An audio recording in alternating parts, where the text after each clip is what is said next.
Snap Judgment Studios. The first professional I spoke to about starting something called Snap Judgment, he said that I shouldn't speak into a microphone because of my speech impediment. Until that moment, I didn't know I had a speech impediment. So we had to start without his help. Instead, I asked for help from the people who'd heard these stories. And if you've ever been unable to get out of the car, the kitchen, the office, until you've heard the end of the story, please become one of us and support the show that makes it happen right now at snapjudgment.org. You can get Snap stuff, including Snap music, a chance to pitch your story, or a backstage pass to Spook Live. But join at a level that makes sense for you at snapjudgment.org.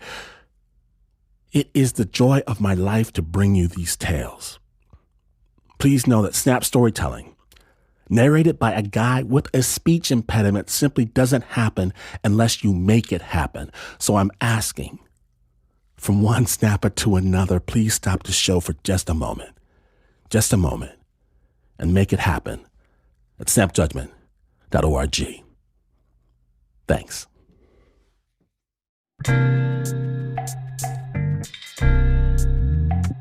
Oh, snappers, I get to welcome you to my happy space, my place of joy where I can be with my people for the type of conversation we always have, but no one gets to hear. The kind of talk you could only experience after a show. And listeners, please note, these stories do have firearms and fisticuffs. We're about to get into it with my dear friends, Shannon Cason, Don Reed, Dino Archie, Joyce Lee, and Dr. Raymond Christian for Backstage III. To get us started, I'm going to tell y'all a very stupid story of exactly what happened back when I was little. Sounds about right. So coming up, my mama, she's into two things. She's into Jesus and she's into health food. And this is way before wellness, before Goop and lifestyle, farm to table, all that stuff, which means, it means for me, a disaster. At lunchtime at school, if she would come up with stuff like cucumber on rye crisp sandwiches, cottage cheese and celery sticks, the kids would be screaming, hollering, falling over in waves. But the worst, the abomination is peanut butter and molasses sandwiches. No. What? That sounds so poor. No. You say sound poor. Tasting poverty. No way. Peanut butter and molasses. I didn't say jelly. I said molasses. That was a depression Yeah, sandwich. exactly. Mama says that jelly is of the devil. And What? Yep. Everything delicious is of the devil. And this is unstirred, oily mess. Unstirred. Yeah. This is peanut glue. It's I would have called the cops on your mother. I'm sorry. Yeah, that's got to be a Sorry, crime man. somewhere. That's a crime. I would have had you taken away from her. I'm sorry. So one day I'm with my mama. We're grocery shopping at the Kroger's, and I see her searching for that nasty peanut mess. And I'm thinking, should I? And right when she reaches for this travesty, I give a little shake, like a little shiver.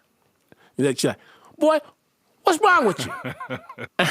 And I'm like, that was just a little bit of the Holy Ghost. I thought you would have felt it too. And my mom was like, Holy Ghost? I see you. You must not have a discernment. Oh, Lord. Right? And I glance over at her face, and I know I hit the bullseye. Discernment. Boy, what you mean, discernment? Well, it's like Pastor said, let Jesus take the wheel. Huh? Well, I just got a feeling, Mama, deep in my soul, knowing that discerning mothers, dare I say, choosy mothers, Well, they would choose Jeff. I can't. I can't. Oh, I say it. I say So it. many issues. And there's a rubble double. 5 seconds it lasted. Then she said, boy, come here. Which, of course, in black vernacular means Run away. Run away. Run away. Run, Top go. speed, Run which I away. do. Lickety Now. split. Cool tip. Run. hit the road. My mama chasing me through the middle of Kroger's, shouting, I'm twisting the Lord's scripture. And she wouldn't have caught me neither. Except for the fact, I'm 8 years old and I can't drive myself home. And I do receive the licking she promised, but at home, unpacking the groceries with my sore backside, underneath the cottage cheese and the shredded wheat cereal, it's a big jar of actual, honest to goodness, just peanut butter. What? That's right. Yes, Lord. Yeah. That's let's right. Go.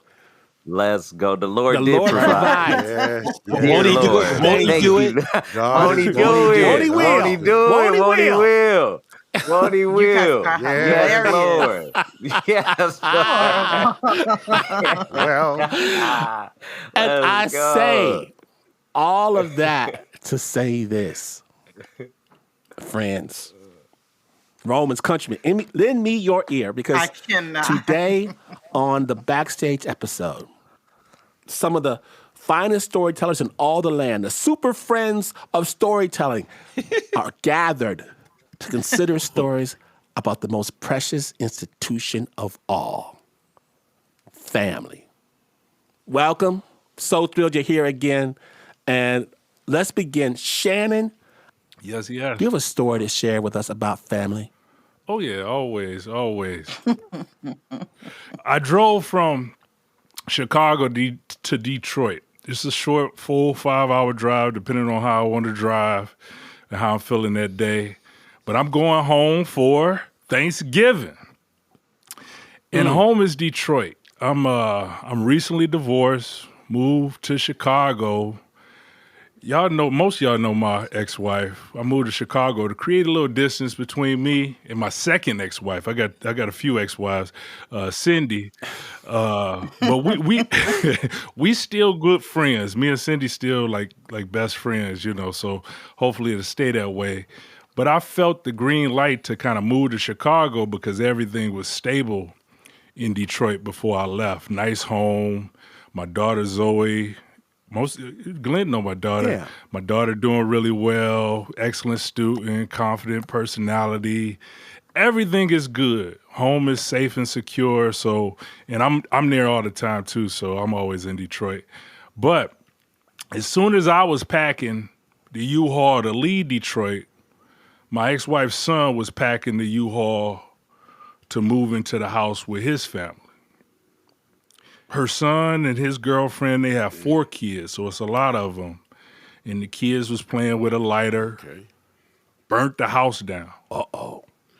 And he moved into his mom's house, my ex-wife. So when I pull up to the house, I open the door, 4 kids bum rush me, little kids yelling, grandpa, They running around, screaming, writing on the walls, peeing everywhere, kids pee everywhere. So I'm looking around, make sure there's no lighters or mattress or anything around for these kids to reach because obviously you get it. So when I left the house, it was peaceful, tranquil, secure, but now it's I'll be honest, Bebe's kids running around. They invaded the home. you Little arsonist. Exactly, man. Just be real about it, And So the one who burnt down the other house is in your house now? Yeah, I'm gonna say it's all of them. I can't point to one because I think all of them had a little something to do with it. But when I'm home, I'm home. Man of the house energy. I unpack, put all my stuff. Put my around the house shorts on. Walk in the living room, grab the remote, sit down on my couch, watch whatever I want to watch on my TV. The kids crying because I don't want to watch no Cocomelon or nothing like that. I watch football instead. Y'all deal with it. It's Thanksgiving. But it's the more the merrier. So, because it's a full house. The day after Thanksgiving, I wake up early, go downstairs, make my coffee, my morning ritual. I'm only wearing my drawers. That's how I wake up, and this is real. I've been working out. I'm newly single. The young girls, they like the muscles and the gray hairs. Looking good. What I'm talking about. Talk to them. Talk to them. Talk to these soft young heads. Shannon, tell them. Silver fox. Talk to these soft young heads, man. It's Detroit. You know what I'm talking about. How we do in Detroit. I mean, you just got married, so happy for you, Detroit. man. But I'm newly single out in this world, So I'm looking like a young Ving Rhymes in the kitchen, making my coffee. And I noticed my ex-wife's baby boy sitting on the back porch smoking a cigarette. And I'm throwing away the old coffee grinds, and I noticed that the trash bag is overflowing. So I look out the back door to the back porch. He's smoking a cigarette. I say, hey, you see this garbage? Can you get it? Respectfully, respectfully. And he's smoking. He said, yeah, I got it. I make my coffee, go walk around the house, fix a squeaky door or something. That's what I be fixing stuff when I'm at the house. And after a while, I walk back in the kitchen for a coffee refill, and I noticed that the garbage is still there, overflowing. Uh-oh. So that moment, we were just talking face to face, eye to eye. He said, I got it. I come from, a home where when men talk, your word is your bond. My dad used to have a term, the only excuse is death. So I knock on the door to where him and his girlfriend sleep, and I tell his girlfriend, I say, excuse me, sorry for waking you. And I tell him I need to talk to him outside. And he gets up groggy, comes out the room, and I walk him outside where he was smoking cigarettes. Go ahead. What's he look like? I'm 6'3", he's 6'6". He big. He came into his body after, he almost 30. So he a big dude.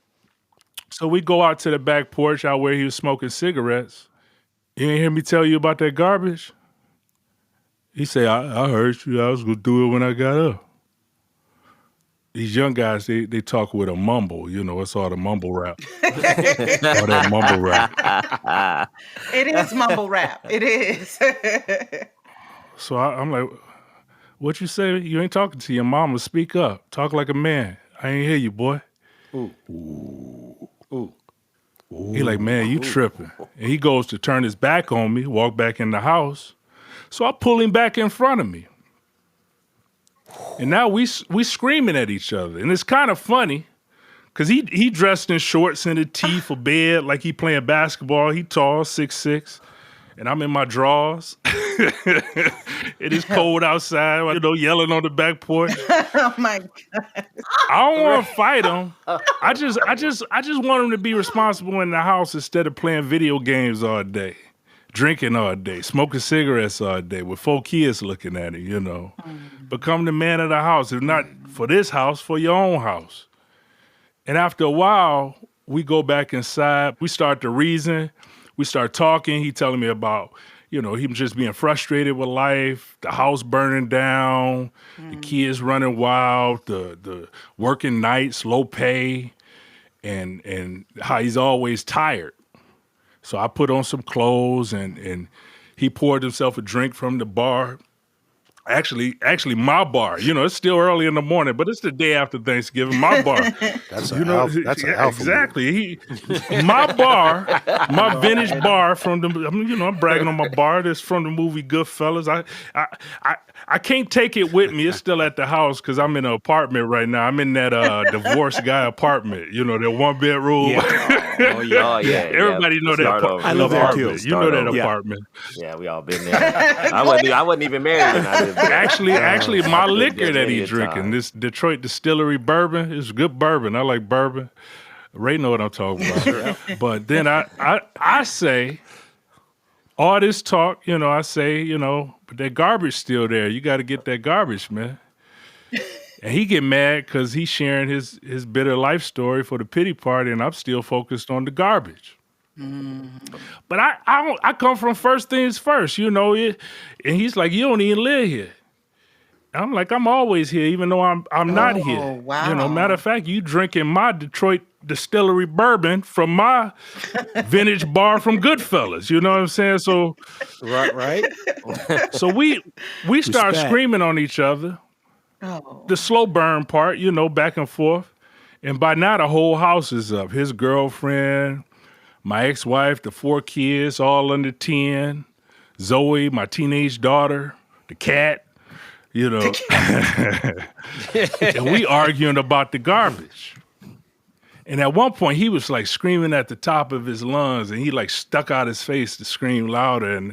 And I know it wasn't right, but I slapped out of him. It ain't funny, but I did. And after the slap, we standing face to face. He's tall. He's a big dude. He threw a short jab that connected. Oh, now he's giving specifics. Yeah, like a short jab that connected too. He's 6'6", his arms long. It wasn't too hard, but it was a good punch. I was like, I was impressed. I was actually impressed. Right in my lip. Hey, I'm not mad at this, man. At least he didn't let you Chris Rock me. Exactly. Chris Rock should have did something. I agree with you. I said it. I was impressed. I said it. My no. goodness. Wow. So in my mind, I either got to back up from him or like close in on him. So I closed in, I grabbed him, and we fell back on the dining table, flattened the dining table to the floor. This is for y'all fight. This is a brawl. I got my lick brawl. back, just one. I ain't hit him hard, you know what I'm saying? Just nothing crazy. But my daughter, she said something that I thought was like the perfect thing. She said, "This is so stupid. Go ahead, tear up the house. I'm going to my room." She just called it stupid. I was like, yeah, probably she right, So he got up and he said, "I got something for you." And he ran out the house to his car and drove off. Now I keep weapons in the house. What? Oh, God. There's a few things that I consider for a safe, secure house in Detroit. You got reinforced doors, you got the ADT alarm system, you got the Nest video system recording 24/7, and guns, all registered, legally purchased. Yeah, brother. So when he left the house to leave to get in the car and say he going to get something for me, I wouldn't just go sit around and just wait for him to go get something, see what this something go be. I holstered up, I stay holstered up for that little time. And I started to clean up the house, fix the table. It was a wood table, easy, nothing, hammer, nails, screws, drill. I just fix it up and turn on the TV on Coco Melon for the kids. And my Wait. You strapped. It ain't like they ain't seen fights before, though. You strapped turning on Coco Melon. Yeah. It's the East Side Detroit life, He's tidying up while he's strapped up. So my ex-wife was going to leave the house. Cindy was going to leave the house, go get some eggs, cook for the Thanksgiving. Like after Thanksgiving, breakfast is good. You know what I'm saying? She going to make a after Thanksgiving, like leftover omelets or something. And it's not the end of the world. So I left with her to go to the store just to talk about everything that happened. And Cindy was happy that someone stood up to her son. He had been bullying around the house and smoking in the living room, like smoking all through her house and drinking every day and taking the keys for the car and be gone for days. It was just too much. He needed to man up in some ways. So while we were gone, Cindy got a call from her son's girlfriend. And her son was back at the house, and something that he had brought back to the house was a gun. And he was looking for him. So we immediately returned to the house. The biggest thing was like the kids in the house, my daughter in there, all his kids. So with no delay, I ain't got no training. I'm gonna be real with you. I ain't no huge trainer. Go to the range or something, but I drew the gun, cocked it, and it's all dangerous with the people in the house and the kids in the house. Very, extremely dangerous. And I'm walking through the door like I done seen in the detective TV shows and movies. Loaded gun, drawn, ready. I don't know what I'm doing. As soon as I walk in, I hear something drop, and he yells out, I dropped the gun, I'm done. And he's speaking clearly this time. And I saw the gun on the floor, and I saw his hands up. I picked the gun up from the floor, and I held both the guns in my hand, my fingers off the trigger, of course. And he still had his hands up. And I don't know, it looked like with his hands up, like he was asking for a hug. So I hugged him. Oh. And we hugged for a second. And that was it. Oh. Then he left the house again. I unloaded the guns. I went to the kitchen for another cup of coffee, leaned against the counter, noticed the trash was still overflowing. So I just took it out myself. Whoa. That's a family story. Hell of a story. And that's right on. Yeah. Wow. Sounds like a regular old Thanksgiving dinner, man. That's a That's Detroit every Thanksgiving. family story. I don't know, Shannon. I've been through a lot of. I ain't gonna put that That's on. a a lot of typical Detroit yeah, that's the Thanksgiving. thing. I ain't gonna put that I on. don't remember guns being drawn. But wow.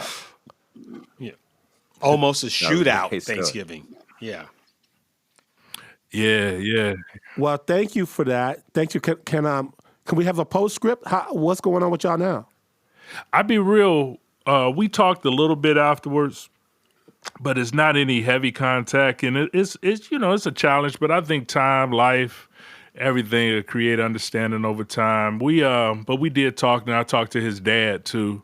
So it was like we had some conversations. I took up a boxing class too. That's Good thinking. I started boxing training. It's good exercise, you know what I'm saying? I have a question. Shannon, if you could have done one thing, just one, differently in this situation, what would it have been? Joyce, I got a lot of guilt too for not being home. Divorce is hard on everybody, and honestly, I talk all that, like the man in the house type stuff, but I ain't there. You get what I'm saying? So I'm not home. Yeah. So walking in, I might have had too much pride too, in walking in the home. I probably would have just took out the garbage myself and just left it at that. Cause his and my ex-wife's relationship, that's their relationship. I don't have to come in and fix anything, but I think I had that mindset still, like I gotta fix everything, and I got that pride of, like most of the stuff is the stuff that we got together or whatever, but that's not my place anymore in a lot of ways. I'm there for whatever, but I have to know my place within where I'm at in life right now, where we at in life. Yeah, man, that's all your stories are real, and this is a nothing short of that, man. And I think both you, that's just really shows you how much people are on edge. Like you have what's going on with you, and then he has what's going on with him, And, when those two things clash without communication, you could grab the strap. It could go all the way there, It's but true. it's true. It could go over there over something so petty as in taking out the trash. When it's not about the trash, obviously, but that's right? I'm glad y'all worked it out. No, I respect. The I'm glad craziest y'all worked thing, it out. Glenn was talking about the Holy Ghost and the Spirit and everything else. I left with Cindy. I often think, like, if I'd have been in the house and he'd have just came in with the gun, what would have happened? You know what I'm saying? Because his heat might have been up at that time, and but I left. I left the house to go get some eggs. If I hadn't, I think about that too. But I'm happy. I'm happy. They gave him time. Yeah, he thought about it with all the kids there and everybody else, and it wasn't that serious. Yeah. But everything will work out. Thank y'all for listening. Thank you for your ear. Appreciate you. Thank you. Man, hell yeah. Thanks for sharing. Thank you, Shannon. Yeah, that's personal. Wow. Dino, tell us a completely different type of story, please. Yeah, my story, it don't have a lot of guns in it, but it's more. It has a little less. It has two more less guns. It has two more less guns than Shannon's, but it's more dangerous because my story is about petty grudges that last a lifetime, and those kill you slowly.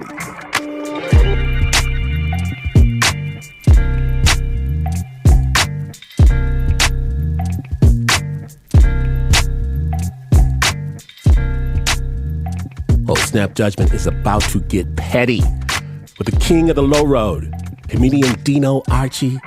Stay tuned.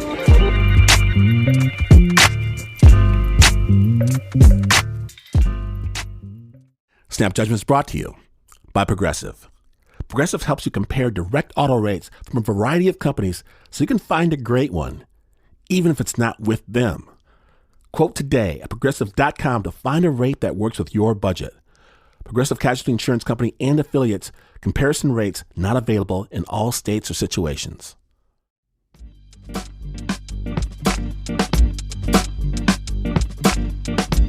Welcome back to Snap Judgment. Backstage III. When last we left, Shannon Cason had finally taken out the trash, and Dino Archie was just getting ready to take us to Fresno. Snap Judgment. Backstage III. This story, I hadn't seen my family because I live in Canada because of lockdown. I hadn't seen my family in Fresno, California in over a year. I got a new wife too. So much happened in a year. I got a whole wife. So I said, I wanted to come home, and I said, I must do 10 days in Fresno because I always go for a short amount of time. It's never enough time. I got a huge family, 10 days in Fresno. So I do the group chat to the cousins. I said, let's do bowling. I invite all the cousins. I forgot my Uncle Jason is in that group chat because he's our age. I got a huge family. My Uncle Jason's younger than me. I used to babysit him. And so I texted him. I said, hey, let's go to bowling. This is going to be the best way to connect with everybody. So I had some time to kill. So I said, I need to get some thermals. It's cold. You guys know what thermals are? You guys know those little cowboy pajamas? Yes. That's Long John's. That's a regular thing. Survival. Yeah. Long John City. Okay. We used to do basketball shorts. Like every black person had a pair of hoop shorts underneath their pants. Even if you can't no hoop, matter what. like I did. Even if you can't hoop. Obama had some. At the inauguration, he had basketball shorts. You could see the string hanging out. I was at the inauguration. We wear basketball shorts in the summer and long johns in the winter. So I'm with my wife, my little sister, and my mom. And they said, let's go with you. We gonna find some thermals. That's too many chefs in the kitchen. Yes. And so, I'm going everywhere except finding long johns. My sister, she's being a little annoying. And I said, hey, do you know what long johns are? I just asked her, and she snapped. She goes, don't scream at me. Do not yell at me like that. It was crazy. Because this is how we talk. Growing up, it's like, yo, if you're annoying, we just tell you. That's our love language. Now she shuts down on me. I said, okay, she must be doing an act out. This is funny. We get in the car, still silent. Go back home. She gets out of the car, leaves without a word. I said, this is some great commitment to this joke. This is brilliant because, oh my God, like I got to respect this. So I get in the house. It's my mom and my wife. I said, is Lauren really mad? That's my little sister. They say, yeah. My mom said, yeah, she's sensitive. You know, you might want to apologize to her. I said, oh my God, I'd love to apologize to her because I just learned how to apologize. I can't. I just learned. So I said, I take full accountability. I didn't yell at you, but whatever it was, I'm sorry. Will you go bowling with me? Don't not bowl with me. Just come bowl with me. She said, I'll see you at bowling. I said, all right. Now, fast forward, we're bowling. None of my cousins show up. Just two, because Vanessa had her 60th. She's going to win any day. That's cool. Lauren shows up. She's still pissed. She's not talking to me, but she showed up. And Uncle Jason.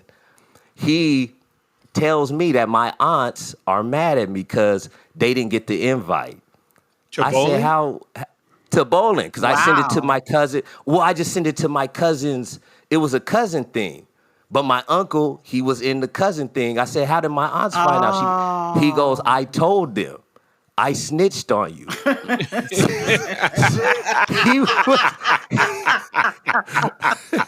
he was bragging about it, snitching horrible. like he was Tekashi 6ix9ine. He's bragging about snitching. Just to jam me up. So I love my aunts. I got 6 aunts. So I said, I was gonna tap in with them, but bowling was for the cousins. So I said, oh my God, I gotta apologize to my aunts. I said, and I'm great at apologies. So I text my aunts. I go, I take full accountability. I didn't text you. I'm so sorry. Right? Out of accountability is funny. Buddy, there's 3 apologies so far. Keep account. So bowling's horrible. We had a horrible time. It's not a good time, man. The best thing about it was a gutter ball of a time. So I said, you know what? Tomorrow is a new day. I'll give my little sister some time. Surely she'll come around. That was the last time I heard from her on the rest of the trip. So she was done. She's done with me. I apologized in her face too. She was done with me. No worries. So then we're at my mom's house. Home sweet home, right? Your mom, your safe place. My mom's, for whatever reason, this is different. Something's a little different. Like the breakfast, mama's breakfast is fire. Yeah. Everyone knows that. Man, the potatoes was dry. Oh. The swine wasn't cooked right. The swine wasn't fully cooked right. It lacked love. It lacked love. It was missing. It was missing the love.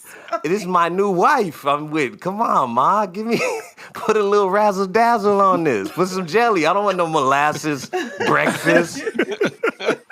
What are you talking about? So now I'm like, I'm trying to talk with her, laugh with her. She's not laughing at my jokes ain't funny. When a girl stops liking you and you used to be funny and now you're just bombing. Yeah. Everything I said, I'm bombing. She don't. I said, what, honey? What's going on? And then she's on her phone. I'm trying to talk to her. She's on her phone on Facebook. Who's on Facebook for you, Ma? What are you doing? Right. Who the hell is on Facebook? And you know what she does on Facebook? She posts a bunch of cryptic memes. My mom loves cryptic memes. You got to cut the grass and the snakes will show. I got tagged in one. That's how I found out. I said, she tagged me. And I said, I looked at the phone. Because she wasn't listening when I was talking. I looked at the phone, ping, and I get the tag, and it said, keep your friends close, your enemies closer. I said, what is this? I said, did you tag me on it? She goes, oh, that was an accident. I said, what are you saying? What's going on? So I didn't want to press the issue. I said, let me just, I've already given out 3 apologies. So I'm just we're staying there for 10 days. So I go, let me just go tap it with my brother, because everything's kind of weird. My older brother, Tizel, that's like, he was like the man of the house, the guy who helped raise me.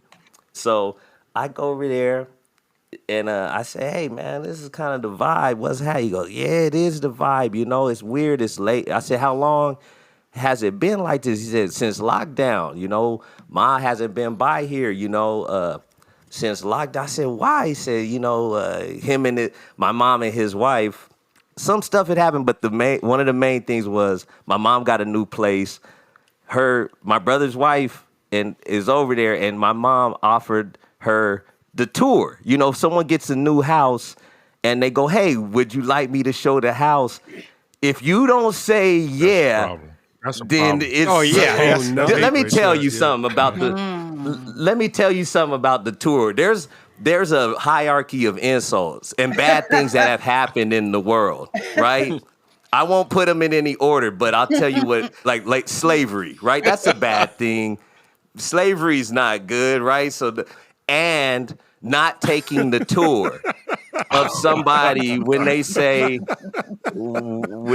hey, come take the tour. Such an asshole. And if you don't say, you're dead. In my family, you're dead. You're a ghost. You're a ghost. You might as well be Patrick Swayze and ghost. It's pretty bad. Yeah, you take the tour. Just say yeah. So I get both sides. That's what I'm trying to say. And at the end of the day, this is family. They haven't seen each other, and they're both two amazing mothers and people. And I said, you know what? It ends with this trip, man. I'm tired of this. I'm gonna be the peacemaker. I'm gonna be Dennis Rodman in North Korea when he went there to try to work it out. That's who I'm gonna be. I have a goal now of this trip, 10 days in Fresno. Are you kidding me? That's too long. So I come back home, and my mom, that's when I was like, yo, is everything okay? Then she tells me I have anxiety. I'm medicated for it. I said, how long? She goes, the whole time. I said, wow. So, that kind of hit me a little bit because in my head, my childhood was fun. We was having fun, but she wasn't. So I said, wow, okay. Me being the toxic, loving son that I am, I said, let me introduce you to my friend, drugs. Weed, to be specific, and we take a son trip to the dispensary, and I get the most knowledgeable weed doctor dude, and he's breaking it down and the milligrams and this one is for anxiety, this one is, if you can't sleep, this one, and she gets the whole package, and then we go back and we start having some fun. I'm like, this is gonna be, now we're gonna get back in the groove. Hey, I'm having fun, we're laughing. So I use this as a good opportunity to build a bridge. I said, I was over at my brother's, I know, you and, Cherie, you guys, why don't you guys hang out? Are you, she goes, well, she didn't take the tour. I go, I get it. I understand. Whoa. I understand, but would you be willing to talk, Because I think she wants to talk. I'm sure you guys miss each other. Would you be willing to clear the air? And my mom she said, looked me dead in the eye and said, family doesn't clear the air. Enemies do. Whoa. What the hell does that mean? What? Did that? She hit you with the meme. She's talking to me. She's talking with me. Joyce, she's talking to me. Oh. She hit you with the meme. She went for me. What part of Facebook did that come from? The dark web, the pettiest part of Facebook. Trying to figure it out. I'm sitting here like, I don't know what that means. That's a riddle, man. She is a riddle. And then I was like, I said, I don't know where to begin with that. So I guess that's the end of peace talks, you know?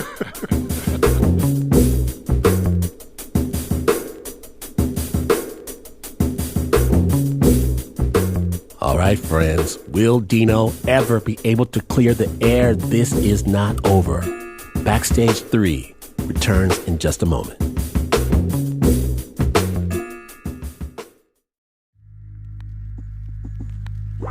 Welcome backstage from Snap Judgment.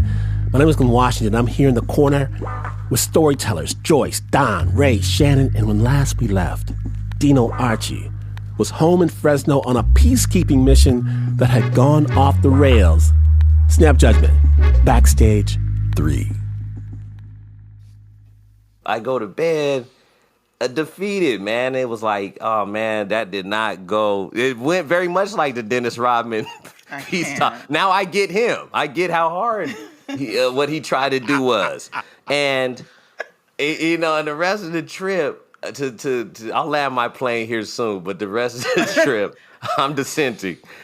Where you're like, man, this sucks, man. I really do like my family and I miss them, but this isn't feel like family. And my mom is like, kind of icing me, kind of giving me the silent treatment. Is very odd. And my new wife, my newlywed wife, she's feeling bad because she's like, I don't know, man. So I'm defeated, man. I'm like, I actually don't want to be here in Fresno. This place does already kind of sucks.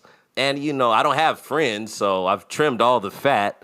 It's all bone now. And I'm like, okay, I want to leave. But I'm not going to give up on my mom. She didn't give up on me, so I hung it out and took her to dinner, treated her, I appreciate you, thank you, still something's just it's not fully on the up and up. And I before I go to sleep, I say, hey, good night, My wife goes, hey, good night. She doesn't say nothing. She's in the corner of her living room, and the blue light from the phone is just on her face, and she doesn't acknowledge. And I'm leaving in the morning. I'm leaving the next day, actually, but she doesn't acknowledge it. I go I'm freshening up for the night, brushing my teeth, and I look in the mirror, and I'm like, what is it about? What's going on? This dynamic has changed, and it's almost like she doesn't like me. It's like when you realize your mom doesn't like you. It's very funny. And I looked in the mirror and I looked just like my dad. Like we both had the same color eyes. We're both the same guy probably. And so I realized like she's looking at me sometimes like I owe her child support from 1983. You know what I mean? Like I'm aging. Yeah, I'm aging because they divorced and they didn't end well. So I'm aging. I'm 40, so I probably look like my dad. I'm doing this math in my head, and I'm like, this isn't good math. She didn't even say goodnight. She's pretty much, I've tried, man, and I'm done. When I get up, I'm leaving in the morning. That's just I had to protect my mental health. What about toxic guys' mental health? I got to protect mine. I've been apologizing all this trip. All I've done is apologize and not had fun. Beautiful.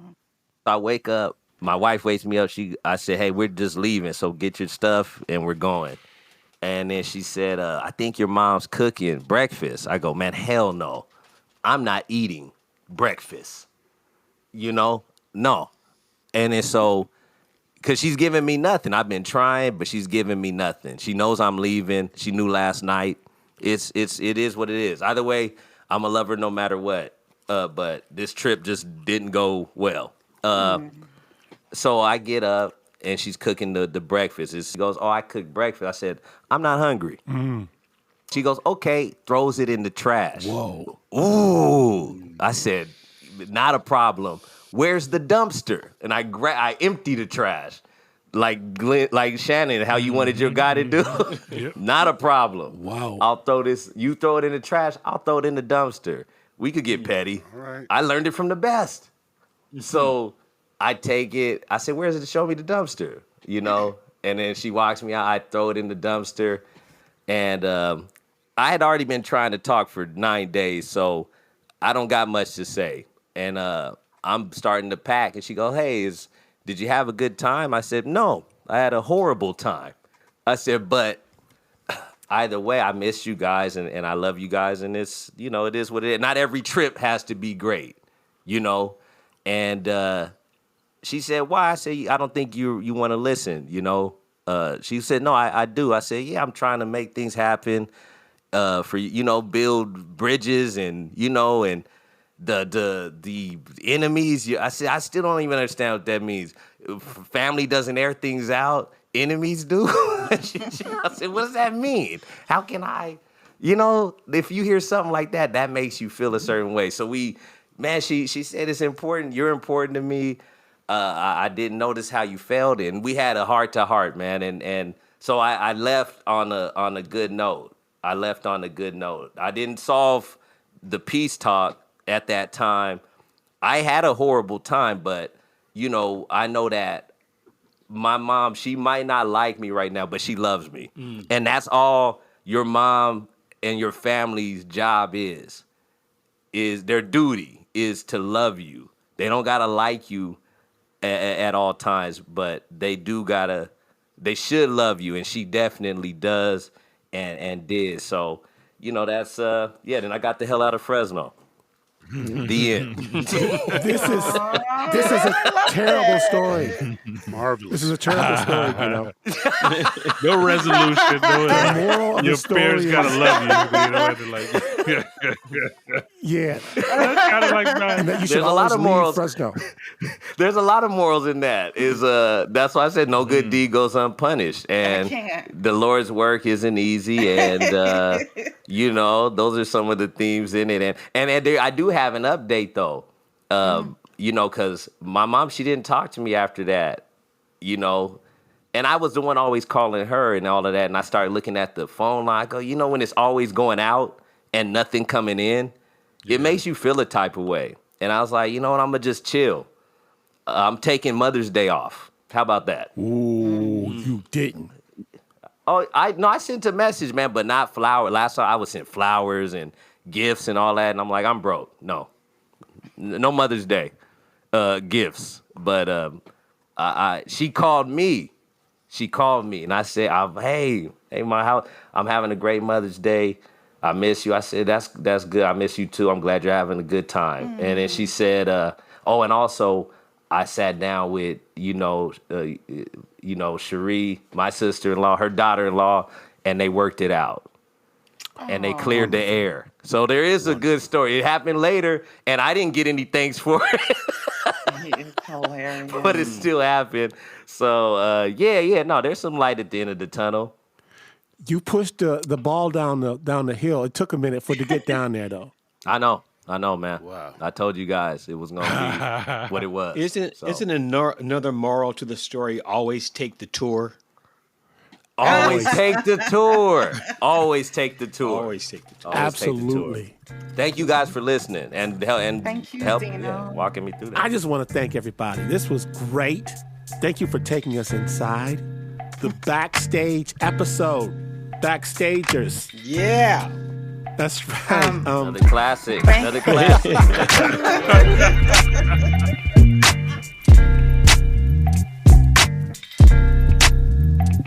That was Backstage 3. Thank you to all of our storytelling family. Dino Archie is tearing up the comedy world with a brand new special that is finally on YouTube. You've got to hear it. Toxic but safe. You can laugh yourself silly. Joyce Lee, she's got a book coming out. Don Reed is touring his one-man performance, The Never Too Late Show. It is amazing. Ray Christian is combining forces with the Moth for the return of his podcast, What's Ray Saying? Get ready for that. And you can hear more of Shannon Cason's brutally honest storytelling on his podcast, Homemade Stories. You can see our show notes for details on all of it. And always remember, and never forget, family doesn't clear the air. Enemies do. Thanks to Snap Public Enemy #1 Mark Ristich. Backstage was produced by Domingo Montoya. Music by Pat Mesiti-Miller. The original Backstage episodes were produced by Nikka Singh. And once a snapper, always a snapper. We miss you, Nikka.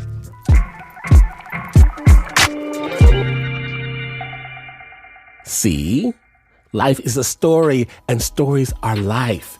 If you need the magic of storytelling to change your world, to make you sexier, faster, to set you on a fast track at your job, to give you clearer skin and confidence, to stare down your enemies, if you want all of that, just get the Snap Judgment podcast, available wherever you get your podcasts. And did I mention Snap's evil twin podcast, Spooked? It's available everywhere right now. The story behind the story, Snap's on the Twitter, on Instagram, on Facebook. Snap is brought to you by the team that buys Wonder Bread for any peanut butter sandwiches they might make. Health be damned. Except for the producer, Mr. Mark Ristich. He bakes his own bread. There's Nancy Lopez, Pat Mesiti-Miller, Anna Sussman, Renzo Gorio, John Facile, Shayna Shealy, Teo Ducat, Marissa Dodge, Bo Walsh, Flo Wiley, David Exime, Regina Bediaco, and this is not the news. No way this is the news. In fact, you could chase your own grown adult stepson around the house with a loaded firearm. I wouldn't advise it. But you could do this, and you would still not be as far away from the news as this is. But this is PRX.